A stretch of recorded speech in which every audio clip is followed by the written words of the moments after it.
صحابہ کے دور میں حدیث لکھنے کا کوئی اہتمام نہیں کیا گیا، اس کی وجوہات بیان کر کے؟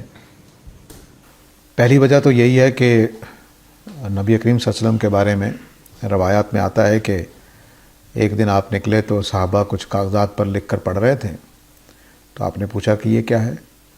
تو صحابہ نے کہا جو کچھ ہم آپ سے سنتے ہیں وہ لکھ لیتے ہیں۔ تو آپ نے فرمایا کہ کچھ سناؤ مجھے بھی۔ تو جب انہوں نے سنایا تو آپ نے کہا کہ سب کچھ اکٹھا کرو، اور اکٹھا کر کے اس کو جلا دیا گیا۔ دوسری وجہ آپ نے یہ بتائی کہ میرے زمانے میں جب قرآن لکھا جا رہا ہے تو کوئی اور چیز نہ لکھی جائے تاکہ قرآن میں شامل نہ ہو جائے، تو یہ دوسری احتیاط کی گئی۔ اسی طرح صحابہ کا یہ شعور واضح تھا کہ قرآن مجید اور سنت ایک الگ چیز ہے اور احادیث ایک الگ چیز ہے، تو اور نبی کریم صلی اللہ علیہ وسلم نے ان کو احادیث اکٹھا کرنے کا حکم نہیں دیا۔ ان کے پوچھنے پر اجازت تو دی ہے، خود حکم نہیں دیا۔ یعنی سنت عمل میں محفوظ کر دی گئی تھی، قرآن لکھ کر محفوظ کیا جا رہا تھا، حافظے میں بھی محفوظ کیا جا رہا تھا، لیکن حدیثوں کے لیے آپ نے خود کبھی کوئی حکم نہیں دیا۔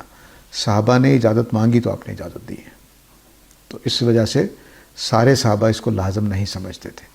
اگر آپ حکم دے دیتے کہ جو کچھ میں کہتا ہوں اس کو لکھو، تو پھر سارے صحابہ لگ جاتے جتنے لکھنا جانتے تھے، پھر قرآن ہی کی طرح کا اہتمام ہوتا۔